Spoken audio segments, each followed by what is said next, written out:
तो हेलो मेरे प्यारे भाई एवं बहनों, आज हम एक नया चैप्टर का प्रारंभ करेंगे। चैप्टर नंबर 5 जो कि बायोलॉजी के अंतर्गत क्लास 12 के अंतर्गत आता है। काफी इंपॉर्टेंट सा चैप्टर है और नॉलेज से भरा चैप्टर है। तो आइए जरा हम इस चैप्टर को जानते हैं कि आखिरकार कौन सा चैप्टर है। तो इस चैप्टर का नाम है principle of inheritance and variation. बोले तो इनहेरिटेंस का मतलब होता है वंशागति, एंड का मतलब तथा, और वेरिएशन का मतलब होता है विविधता, और प्रिंसिपल का मतलब क्या होते हैं? सिद्धांत। वंशागति तथा विविधता का सिद्धांत, वंशागति तथा विविधता का सिद्धांत। सबसे पहले इस चैप्टर की अगर नाम के बारे में समझ जाओ, ऐसी किसी चैप्टर का नाम नहीं रख दिया जाता है। जरूर उस चैप्टर का तात्पर्य उसके अंदर दिए गए शब्दों से होता है, तभी उस चैप्टर का नाम कुछ वैसा रखाता है। तो आइए जरा इस चैप्टर के बारे में हम इसके नामों को जरा हम आपको बारीकी से बताते हैं। सबसे पहले इनहेरिटेंस, वंशागति का मतलब क्या होता है? देखो बाबू, एक पीढ़ी से दूसरा पीढ़ी में, नाम ही देखो वंशागति मतलब वंश, तो वंश का मतलब नहीं जानते हैं, मतलब एक पीढ़ी से दूसरा पीढ़ी, अरे उसी को ना वह कहते हैं वंश। समझ रहा है? जेकर वंश चल रहा है, एक पीढ़ियों पर पीढ़ी चल रहा है, उसे वंश कहते हैं। और जेकर वंश नहीं चल रहा है उसे निर्वंश कहते हैं। मतलब वंश नहीं चल रहा है, उसका पीढ़ी नहीं चल रहा है। अर्थात आइए जरा, वंशागति मतलब वंश में जो दिखेगा, क्या दिखेगा? जनक के जैसा सिमिलरिटी दिखेगी। अर्थात कह सकते हैं सिमिलरिटी का मतलब क्या होता है सर? समानताएं। मतलब एक जनरेशन से, वन जनरेशन से सेकेंड जनरेशन में, याद रखना बच्चे, एक पीढ़ी से दूसरी पीढ़ी में जो सिमिलरिटी दिखती है। अब सिमिलरिटी का मतलब क्या होता है सर? सिमिलरिटी का मतलब होता है समानताएं। एक पीढ़ी से दूसरी पीढ़ी में जो समानताएं दिखती है उसे वंशागति कहते हैं। जैसे कि मेरा नाक ऐसा है, हमारे बेटों के ऐसने नाक हो जाए, मेरा बाल काला है, मेरा बेटों के बाल काला हो जाए, मेरा आंख एकदम ब्लू आइज है तो मेरा बेटा का भी आंख अगर ब्लू आइज होता है, तो ऐसी परिस्थिति में ये समानताएं हैं और इसे हम क्या कहेंगे? वंशागति कहते हैं। लेकिन समझिए, क्या जैसा हम दिख रहे हैं एकदम टू कॉपी मेरा बेटा दिखेगा? क्या नहीं दिखेगा, हल्का सा वेरिएशन आएगा सर। हो सकता है वो लंबा कम हो सकता है वह सांवला रंग का हो। मतलब ये सब जो अंतर दिख रहा है तो वो उसे क्या कहेंगे? वेरिएशन कहेंगे सर, विभिन्नता कहेंगे। अर्थात कह सकते हैं सर, एक जनरेशन से सेकेंड जनरेशन में, मतलब one generation two second generation में, अगर पहले पीढ़ी से दूसरे पीढ़ी में जो परिवर्तन दिखता है, चेंजिंग दिखता है, वह क्या कहलाता है? वेरिएशन कहलाता है। वेरिएशन बोले तो विविधता कहलाता है। तो इस बातों को समझिएगा। एक पीढ़ी से दूसरा पीढ़ी में जो समान लक्षण दिख रहा है उसे समानताएं कहते हैं, उसे वंशागति कहेंगे। लेकिन एक पीढ़ी से दूसरा पीढ़ी में जो अंतर दिख रहा है उसे क्या कहते हैं? विविधता कहते हैं। तो ये समानताएं क्यों दिख रहा है और ये विविधताएं क्यों दिख रहा है, इसी के बारे में एक महान सा वैज्ञानिक जिनका नाम मेंडल है, इन्होंने इस चैप्टर के अंतर्गत क्या बताए हैं? सिद्धांत दिए हैं, थ्योरी दिए हैं। और इसी चीजों के बारे में हमें पढ़ना है इस चैप्टर के अंतर्गत कि आखिरकार मेंडल ने वंशागति और विविधता की कैसी कैसी सिद्धांत दिए हैं, और इसी सब चीजों के बारे में इस चैप्टर के अंतर्गत पढ़ने के लिए कहा गया है। इसीलिए इस चैप्टर का नाम क्या पड़ गया? वंशागति तथा विविधता का सिद्धांत। मतलब प्रिंसिपल पढ़ना है। किसका प्रिंसिपल, किस सिद्धांत पढ़ना है? तो इनहेरिटेंस एंड वंशागति का। इनहेरिटेंस क्या है? तो एक पीढ़ी से दूसरा पीढ़ी में जो सिमिलरिटी दिखती है, समानताएं दिखती है, वंशागति है। और जो चेंजिंग दिखती है, परिवर्तनाएं दिखती है, उसे हम क्या कहेंगे? तो उसे विविधता कहते हैं। उसे क्या कहेंगे? विविधता कहेंगे। अब यही चीज बात क्यों दिखता है, इसी के बारे में इस चैप्टर के अंतर्गत पढ़ाया गया है, बताया गया है, अध्ययन करना है। लेकिन क्या सर हम इस सब के बारे में अध्ययन करेंगे? नहीं, आप सभी को ऑलरेडी क्लास के अंतर्गत पढ़ा दिया गया है। हम यहां पर केवल चर्चा करने के लिए आज की क्लास में आए हैं। क्या करने के लिए आए हैं? तो याद रखना बच्चे, जेनेटिक डिसऑर्डर। क्या चर्चा करने आए हैं? Genetic disorder. अति इंपॉर्टेंट टॉपिक है, इसे अच्छे तरीके से हम लोग पढ़ेंगे। कहने को जटिल है लेकिन हम चुटकियों में आपको समाप्त करेंगे, बड़ा हल्का जैसा लगेगा देखने में। जेनेटिक का मतलब आनुवांशिकी, जेनेटिक का मतलब क्या हो जाएगा, आनुवांशिकी, और डिजीज का मतलब क्या हो जाएगा, रोग। बोलिए, रोग को याद रखना इस चैप्टर के अंतर्गत विकार बताया गया है, विकार बताया गया है, याद रखना बाबू। जब रोग, हम आपको बताते हैं, जब रोग अगर किसी जीन या क्रोमोसोम, या जीन या क्या बोलेंगे, क्रोमोसोम में अगर समस्या के कारण उत्पन्न हुआ हो तो उसे रोग ना बोलकर क्या बोलना, विकार बोलना। कोई दिक्कत नहीं है, आप रोग भी बोलेंगे तो काम चल जाएगा, लेकिन याद रखना अगर रोग, अगर बीमारियां जीन या गुणसूत्रों में समस्या के कारण उत्पन्न हुआ हो तो उसे क्या बोल देना, विकार बात बोल देना। मेरा बात केवल इतना सा मान लीजिए। आइए, अगर अब हम आपके सामने चर्चा करें, थोड़ा सा इस जेनेटिक डिसऑर्डर पढ़ाने से पहले एक छोटी सी बिंदुओं की चर्चा हम करने वाले हैं। आइए जरा सबसे पहले हम उसे देख लेते हैं। छोटी सी बात हम आपको बताने वाले हैं, आइए जरा हम इसे देख लेते हैं थोड़ा सा अच्छे तरीके से। इसे केवल समझ जाइएगा, उसके बाद टोटल का टोटल बीमारियां आपको चुटकियों में क्लियर हो जाएगा। कहां चला गया यार, एक मिनट रुक जाइएगा थोड़ा सा, कहां चला गया जी, नोट। आइए देखते हैं बच्चे, ध्यान दो, क्लियर दिख रहे हैं, चलो साफ सुथरा आपको दिख रहे हैं, ध्यान देना। चलिए देखो बच्चा, आप सभी को पता है सर, मेरे शरीर के अंदर अगर बात किया जाए, आपके सामने मेरे शरीर का निर्माण की बात किया जाए तो शरीर का निर्माण सभी बच्चे को पता है कि सर सेल से होता है। जब करोड़ों सेल कोशिकाएं आपस में विभाजन करते करते, मतलब बहुत सारा आकार, बहुत सारी कोशिकाएं बन गई, तब एक जीव का क्या बनता है, शरीर बनता है। तो सर इस कोशिका के अंदर कितना क्रोमोसोम होता है, तो आप सभी को पता है सर, एक जनरली हमारे शरीर के कोई भी अंग को अगर उठाते हो, बाल उठा लीजिए, शरीर का किसी भी अंगों के कोशिका को उठा लीजिए, बाल उठा लीजिए, स्किन उठा लीजिए, कहीं से भी कुछ उठा लीजिए, और उसके अगर न्यूक्लियस को अगर आप निकालते हो तो बताओ ये सेल के अंदर क्या बैठा है, न्यूक्लियस। तो इसके अंदर सभी बच्चे को पता है कि सर कितने क्रोमोसोम दिखेंगे, तो सभी बच्चा बोलेगा सर 23 जोड़ा क्रोमोसोम दिखेगा। कितने जोड़े क्रोमोसोम दिखेंगे, तो आप कहोगे सर 23 जोड़ा क्रोमोसोम दिखेगा, अर्थात हम कह सकते हैं 46 क्रोमोसोम दिखेगा। ऐसे बोल सकते हैं कि सर कितने क्रोमोसोम दिखेंगे, तो आप कहोगे सर 46 क्रोमोसोम दिखेंगे। एकदम बिल्कुल आसान से देखेंगे, हम अपने शरीर के किसी भी कोशिका को उठाएंगे सामान्य तौर पर तो सभी के अंदर 46 गुणसूत्र दिखेंगे। और याद रखना बच्चे, इस गुणसूत्रों का निर्माण कौची से होता है, तो याद रखना डीएनए से होता है। और सर डीएनए का निर्माण कौची से होता है, तो जीन से होता है। डीएनए का निर्माण क्या चीज से होता है, जीन से होता है। अब सवाल है कि सर आखिरकार जीन का निर्माण किससे होता है, तो याद रखिएगा जीन का निर्माण 3 चीजों से होता है। सबसे पहला का नाम याद रखना, कभी भूल मत जाना, पहला का नाम है याद रखना कार्बोहाइड्रेट बोलो या फिर इसे शुगर आप कह सकते हैं। चलिए हम यहां पर लिख देते हैं, शुगर आप बोलिए या फिर कार्बोहाइड्रेट बोलिए, कोई दिक्कत नहीं है। शुगर या फिर इसे आप कह सकते हैं, शुगर ही क्या है, एक प्रकार का कार्बोहाइड्रेट है, शर्करा है शुगर। और क्या सर, तो फॉस्फेट ग्रुप, क्या बोलोगे, तो आप कहोगे फॉस्फेट ग्रुप, क्या बोलोगे, फॉस्फेट ग्रुप। और किस चीज से होता है सर, तो याद रखना नाइट्रोजन बेस, क्या याद रखोगे, नाइट्रोजन बेस, भूलना मत कभी, नाइट्रोजन बेस। और नाइट्रोजन बेस का मतलब होता है एन युक्त क्षार, इसे भूलना नहीं, एन युक्त क्षार, याद रखना नाइट्रोजन बेस।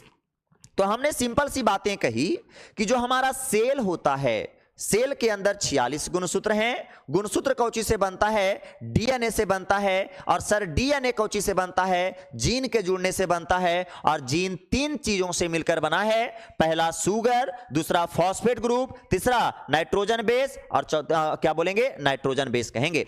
अब सवाल है सर नाइट्रोजन बेस कौन कौन होता है, तो याद रखना नाइट्रोजन बेस को बारे में हम यहां पर लिख देते हैं। याद रखने बच्चे, नाइट्रोजन बेस जो होते हैं, यहां पर हम लिख देते हैं, आपके 5 नाइट्रोजन बेस होते हैं। पांचों नाइट्रोजन बेस का नाम याद रखिएगा, आने वाले समय में काम देगा आपको। हालांकि अगला चैप्टर में डीपली से चर्चा है, लेकिन जरा इसे देख लेते हैं। नाइट्रोजन बेस 5 हैं। नाइट्रोजन बेस कितने हैं, 5। पहला नाइट्रोजन बेस का हम नाम लिख रहे हैं एडिनिन, क्या लिख रहे हैं, एडिनिन। दूसरा नाइट्रोजन बेस का हम नाम लिख रहे हैं ग्वानिन, क्या लिख दिए, ग्वानिन। तीसरा का नाम हम लिख दिए साइटोसिन, क्या नाम लिख दिए, साइटोसिन लिख दिए। अगला का क्या नाम लिख दिए, थायमीन। अगला का क्या नाम लिख दिए, थायमीन। और नेक्स्ट क्या हो जाएगा, यूरेसिल। क्या हो जाएंगे, यूरेसिल। तो याद रखना बच्चा, नाइट्रोजन बेस क्या है, नाइट्रोजन बेस सर वैसा कंपाउंड जिसके अंदर आपका नाइट्रोजन की मात्रा मिलता हो उसे कहेंगे नाइट्रोजन युक्त क्षार, नाइट्रोजन बेस कहेंगे। जैसे कि हमने बोला कि 5 ऐसे नाइट्रोजन बेस हैं जिसमें हमने पहला क्या बोला, एडिनिन, दूसरा क्या बोला, ग्वानिन, तीसरा क्या बोला, साइटोसिन, और चौथा क्या बोला, थायमीन, और अगला क्या बोला, यूरासिल। याद रखना जरा।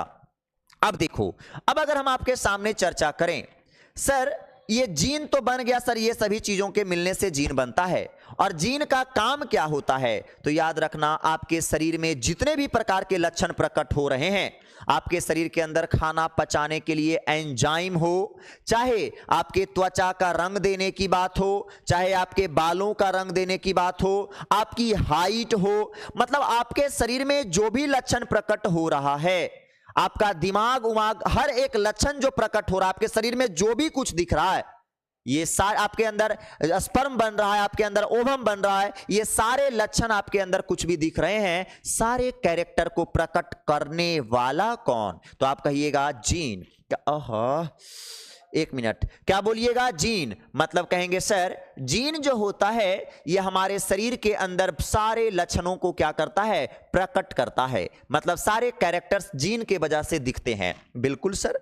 या जीन एक दो थोड़ी होता है, बहुत सारा जीन होता है। देखो हम छोटा छोटा प्यारा प्यारा सा जीन बना दिए, छोटा छोटा जीन बना दिए, और जब यही छोटे छोटे जीन जब आपस में जुड़ते हैं तो क्या बनते हैं, तो आप कहोगे सर ये छोटा छोटा जीन जुड़कर क्या बनते हैं, डीएनए। जब छोटे छोटे जीन जुड़ते हैं तो क्या बनते हैं, डीएनए। और जब यही दो डीएनए, याद रखिएगा, जब यही दो डीएनए आपस में जुड़ते हैं तो क्या बनते हैं, तो कहोगे क्रोमोसोम बनते हैं सर। क्या बनते हैं, क्रोमोसोम बनते हैं। तो आप जरा हमें बताइए, अगर हम कभी कभी डायरेक्ट बोल दें कि गुणसूत्र पर जीन पाया जाता है तो गलत बोल देंगे, नहीं सर, क्योंकि गुणसूत्र बना ही कौन चीज से है, डीएनए से बना है। तो इस शब्द को हमेशा याद रखना। सर कोशिका है एक नॉर्मल, एक मनुष्य की कोशिका की अगर बात करें, सभी जीवों की कोशिका में सब यही प्रक्रिया होगा, खाली गुणसूत्र कम बेसी होगा। तो याद रखना हम तो बात कर रहे हैं ह्यूमन सेल का, किसकी बात कर रहे हैं, ह्यूमन सेल का, मानव कोशिका की बात कर रहे हैं। तो मानव कोशिका में 46 गुणसूत्र होते हैं। गुणसूत्र कौची से बनता है, डीएनए से। डीएनए कौची से बनता है, जीन से। और जीन 3 चीजों से बनते हैं, शुगर, फॉस्फेट ग्रुप और नाइट्रोजन बेस। ज्यादा चर्चा हम नहीं करेंगे। नाइट्रोजन बेस आपके 5 चीज प्रकार के होते हैं, एडेनिन, ग्वानिन, साइटोसिन, थायमीन और यूरासिल। और जीन जो होते हैं हमारे शरीर में जितना प्रकार का लक्षण प्रकट हो रहा है, सब किसके वजह से, जीन के वजह से। और जीन जब छोटे छोटे जीन आपस में जुड़ते हैं तो एक बड़ा सा डीएनए बनता है, और जब 2 डीएनए आपस में जुड़ते हैं तो क्या बनता है, गुणसूत्र। तो बताइएगा जरा, 46 गुणसूत्र बनाने के लिए हमने देखा कि 2 डीएनए से 1 गुणसूत्र बन रहा है, तो सर हमें बताइएगा 46 गुणसूत्र बनाने के लिए कितने डीएनए की जरूरत होगी। तो आप डायरेक्ट कहोगे सर 1 गुणसूत्र बनाने के लिए, तो 46 गुणसूत्र बनाने के लिए 46 दूनी कितना हो जाएगा, 6 दूनी 12 और 4 दूनी 8, 1 9 9 मतलब कह सकते हैं 92 डीएनए की मदद से हमारे शरीर के अंदर 46 गुणसूत्र का क्या होता है, निर्माण होता है। क्लियर, बातें समझ में आई। अब आइए जरा हम नेक्स्ट पेज पे बात करते हैं। इतना तक सभी समझ में आ गया होगा। आइए जरा, अब हम आपके सामने जब इस गुणसूत्र के, कोशिका के बारे में, डीएनए के बारे में जान गए, तो अब हम इसकी चर्चा करने वाले हैं। ध्यान दीजिए। अब आइए, जो मेरा टॉपिक चल रहा था उस टॉपिक पे हम अब आते हैं। ध्यान देना जरा। आइए, कौन सा टॉपिक चलने वाला है आज की क्लास में, काफी इंपॉर्टेंट चीज हम बताने वाले हैं। ध्यान दीजिए, जेनेटिक डिसऑर्डर। आइए जरा, जो चलना वाला था क्लास टॉपिक का वही हम चर्चा करने वाले हैं। आइए, जेनेटिक डिसऑर्डर, आनुवांशिकी विकार। आप जान गए जीन के बारे में, तो यहां से आपको कंप्लीट क्लियरिटी हो जाएगा। जेनेटिक डिसऑर्डर देखने वाले हैं, बोले तो आनुवांशिकी विकार। सर थोड़ा सा देखिए ना, पूरा खराब हो गया, देखिए ना। ओए सर, ब्राइटनेस ज्यादा है, ब्राइटनेस ज्यादा है लगता है।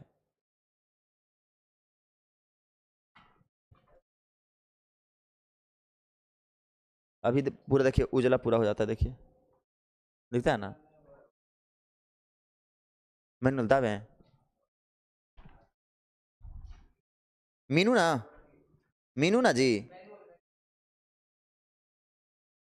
एक मीनू है, मैनुअल, अच्छा हाँ,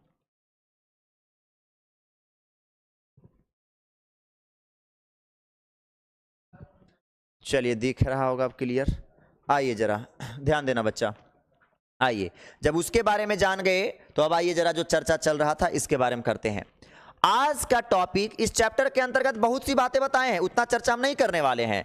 हम आज एक अच्छे से टॉपिक को लेकर आए हैं जो आज बारिश के कारण क्लास आपका स्थगित किया गया, बस उस चीज को क्लियर करने आए हैं। और आज के क्लास में यही टॉपिक का चर्चा होने वाला था, वो सब सारी बातें आप ऑलरेडी अच्छा डीप तरीके से आपको बता चुके हैं।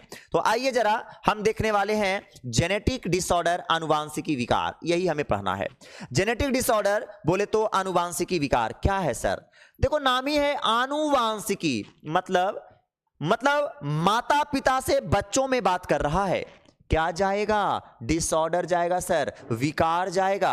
अब विकार यहां पर लिख दिया, इसका मतलब है कि बीमारियां जो उत्पन्न होगी वह जीन के कारण होगी। और किसके कारण होगी? क्रोमोसोम के कारण होगी। कोई दिक्कत यहां तक? अर्थात कह सकते हैं वेन, जब जनरेशन, पीढ़ियों में जेनेटिक डिजीज बोले तो आनुवांशिकी रोग, मतलब माता पिता से अगर बच्चों में रोग स्थानांतरित हो जाते हैं तो उसे हम क्या कहेंगे? याद रखिएगा, आनुवांशिकी विकार बोले तो जेनेटिक डिसऑर्डर कहेंगे। क्या बोलेंगे?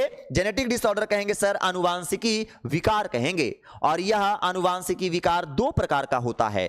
पहला जीन डिसऑर्डर, या इसी का एक नाम और होगा मेंडेलियन डिसऑर्डर। और इसका दूसरा प्रकार क्या होता है? क्रोमोसोमल डिसऑर्डर, या फिर इसे क्या कहेंगे? गुणसूत्रीय विकार। हमने बोला जेनेटिक डिसऑर्डर कितने प्रकार के? दो प्रकार के। एक होता है जीन डिसऑर्डर, या इसे ही क्या नाम से बोलोगे? मेंडेलियन डिसऑर्डर, या फिर दूसरा क्या बोलोगे? क्रोमोसोम डिसऑर्डर अर्थात गुणसूत्रीय विकार। देखो अच्छा, जीन डिसऑर्डर को मेंडेलियन डिसऑर्डर क्यों बोला गया? क्योंकि जीन का सर्वप्रथम पता किसने लगाए थे? मेंडल नामक वैज्ञानिक लगाए थे, जिन्होंने जीन को सर्वप्रथम फैक्टर बोला था। इसीलिए जीन से फैलने वाली बीमारियों को जीन डिसऑर्डर के साथ साथ और क्या बोल दिया जाता है? Mendelian disorder. तो याद रखना, जेनेटिक डिसऑर्डर होते हैं दो प्रकार के। पहला का नाम जीन डिसऑर्डर और दूसरा का नाम हमारा क्रोमोसोमल डिसऑर्डर। अब जीन डिसऑर्डर क्या है सर? तो याद रखिएगा, जीन डिसऑर्डर मतलब जब पीढ़ियों में बीमारियां किसमें समस्या के कारण उत्पन्न होता हो? जीन में समस्या के कारण उत्पन्न होता हो तो आप क्या कहिएगा? Gene disorder. आप क्या कहिएगा? Gene disorder. अगर जीन में समस्या के कारण पीढ़ियों में बीमारियां देखने को मिलता हो तो जीन डिसऑर्डर। लेकिन अगर पूरा का पूरा गुणसूत्र में खराबी के कारण, कम या ज्यादा होने के कारण पीढ़ियों में बीमारियां दिखेगा तो उसे आप क्या कहिएगा? Chromosomal disorder. उसे आप क्या कहिएगा? क्रोमोसोमल डिसऑर्डर कहिएगा। क्या कोई दिक्कत यहां तक? तो आइए जरा बच्चे, हम सबसे पहले जीन डिसऑर्डर को हम अध्ययन करते हैं, जीन डिसऑर्डर के बारे में पढ़ते हैं।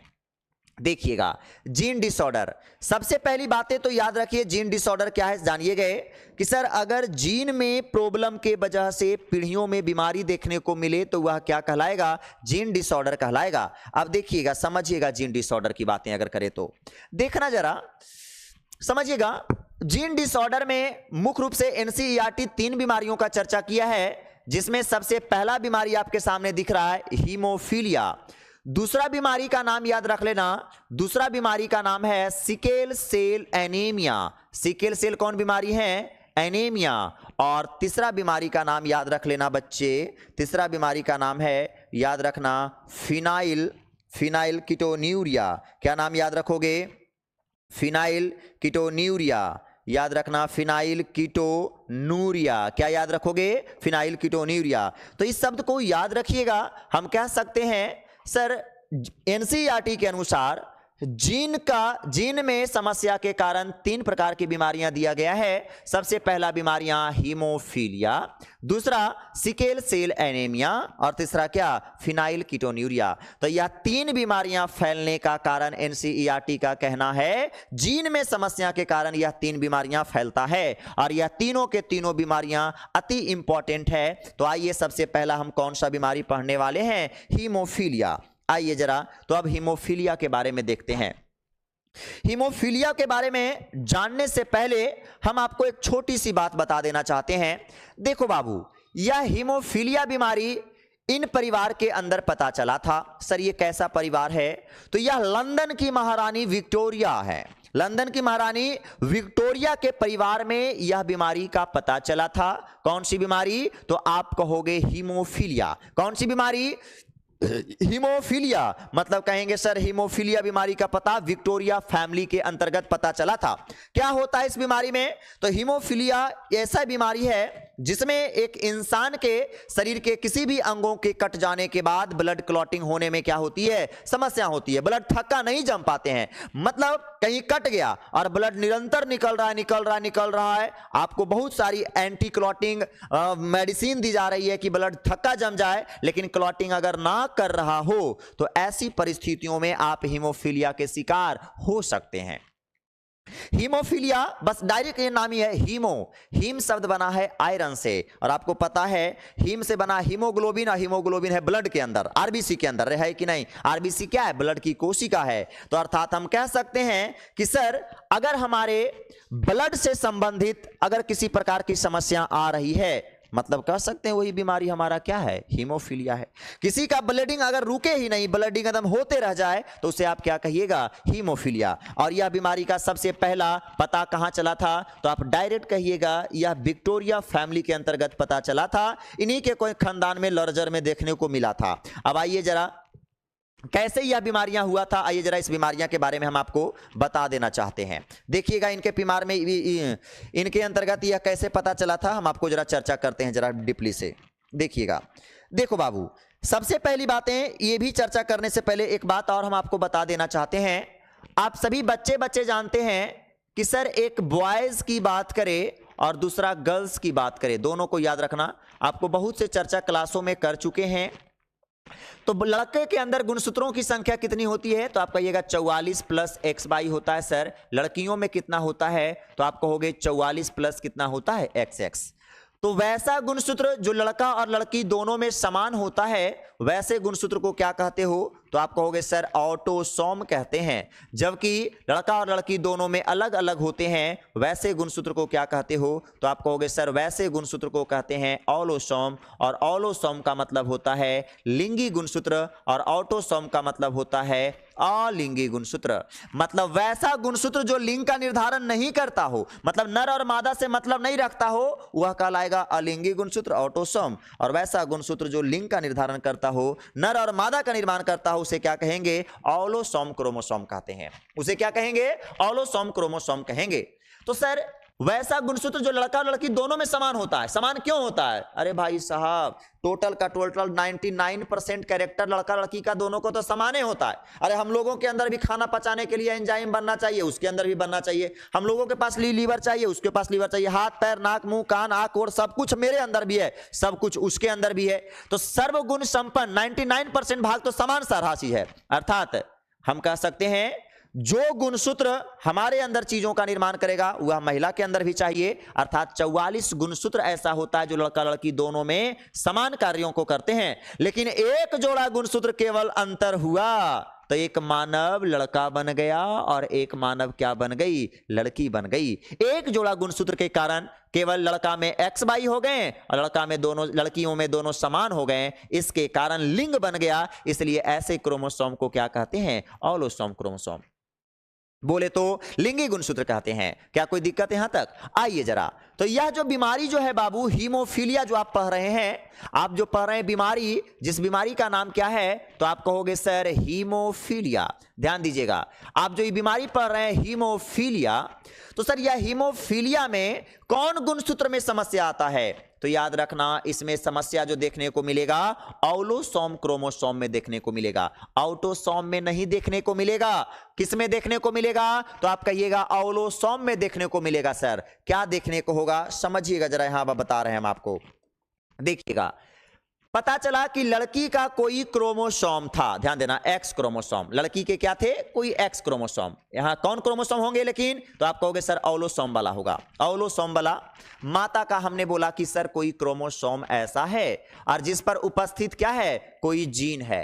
उपस्थित क्या है? कोई जीन है। चलिए जरा इस जीन को हम नामकरण कर देते हैं। इस जीन को हम क्या कहेंगे? जरा लिख देते हैं। एक मिनट, ओहो पूरे हट गया, एक मिनट समझिएगा। चलिए हीमोफीलिया ना था, ओह मिट गया सारा, 1 मिनट। हीमोफीलिया समझिए, मानिए एक्स गुणसूत्र था, समझना एक लड़की के अंदर एक्स गुणसूत्र हैं, ये ऑलोसोम वाला होगा कि ऑटोसोम वाला होगा, तो आप कहिएगा सर ऑलोसोम वाला ही होगा, समझ रहा है। आप समझिएगा इस पर कोई जीन था सर, मानो कि इस जीन का नाम था HS जीन। क्या नाम था? HS gene. मानिए कि ये कोई जीन थे जिसका नाम था HS जीन, और यह जीन एक एंजाइम बनाता था। ये जीन क्या बनाता था? एक एंजाइम बनाता था, अर्थात हम कह सकते हैं, चलो फटाक से लिख देते हैं कि सर ये एंजाइम जो बनाता था, यह एंजाइम कैसा बनाता था? तो आप कहोगे ब्लड क्लॉटिंग एंजाइम बनाता था सर। कौन एंजाइम बोलोगे? तो आप कहोगे सर ब्लड क्लॉटिंग एंजाइम बनाता था। अरे यार कहाँ से, 1 मिनट रुक जाओ आप, ओ तेरी भूत के।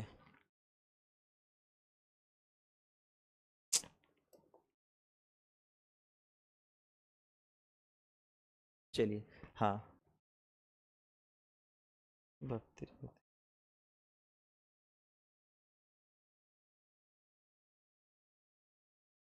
चलिए कैसे हट जा रहा है यार, ये बोर्ड थोड़ा दूसरा है, इसके कारण थोड़ा सा, चलो फिर से लिखना पड़ जाएगा हमें। देखिए एक्स क्रोमोसोम थे, इस पर कोई जीन है, मानिए जिस जीन को हमने क्या बोला? HS gene. अब समझना ये HS जीन जो था, यह जीन कोई ऐसा एंजाइम बनाता था। ये क्या बनाता था? कोई एंजाइम बनाता था, ध्यान देना, कोई एंजाइम बनाता था, जिस एंजाइम के मदद से हमारा ब्लड क्या करते थे? क्लॉट करते थे, अर्थात ब्लड थक्का जमने में यह क्या करता था? हेल्प करता था। हेल्प बोले तो क्या कहेंगे? मदद करता था। लेकिन हुआ क्या कि सर अब बताइए, जब ये जीन किसी ना किसी एंजाइम को बना रहा है, ब्लड को थक्का में अगर बंद करने में मदद कर रहा है, मतलब नहीं कह सकते हैं सर यह एक प्रकार का कैसा जीन था? तो कहेंगे प्रभावी जीन था सर, अर्थात कहेंगे सर यह इफेक्टिव जीन था। कैसा जीन था? इफेक्टिव जीन था। अब देखो क्या समस्याएं हुआ। अब समस्याएं ये हो गया कि यह जीन में कुछ समस्या उत्पन्न हो गया, और मानिए कि HS जीन बदलकर कौची में हो गया? HA में हो गया।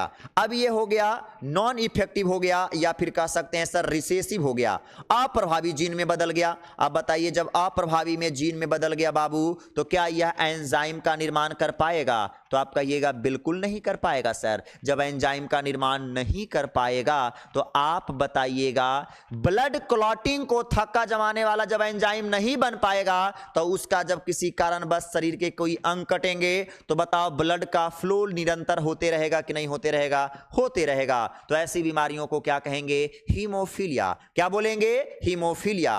और यह बीमारियां का सबसे पहले कहां पता चला था? तो याद रखना महारानी विक्टोरिया के परिवार में दिखा था। लंदन की महारानी विक्टोरिया के परिवार में यह बीमारियां का क्या चला था? पता चलेगा था। जो बीमारियां एक प्रकार का बताइएगा लिंगी गुणसूत्र बीमारियां हैं, लिंगी गुणसूत्रीय विकार है कि अलिंगी गुणसूत्रीय विकार है? तो आप कहिएगा अलिंगी गुणसूत्रीय विकार है। बस सिंपल सी कहानियां था। तो आप डायरेक्ट बोलिएगा हीमोफीलिया क्या है? तो हीमोफीलिया यह एक प्रकार का अलिंगी गुणसूत्रीय विकार है, जिसके अंतर्गत शरीर के किसी अंगों के कट जाने के बाद रक्त का प्रवाह निरंतर होते रहता है, रुकता नहीं है। ऐसा क्यों होता है? ऐसा इसलिए होता है क्योंकि अलिंगी गुणसूत्र पर उपस्थित प्रभावी जीन एंजाइम का निर्माण करने में क्या हो सकते हैं? हो जाते हैं असक्षम हो जाते हैं, अर्थात वह जीन बदलकर अप्रभावी में हो जाता है, जिसके वजह से एंजाइम ना बनाने के वजह से रक्त थक्का नहीं जमते हैं, और जिस बीमारी का क्या नाम है? हीमोफीलिया। जिस बीमारी का क्या नाम है? तो आप कहोगे सर हीमोफीलिया नाम है। क्या कोई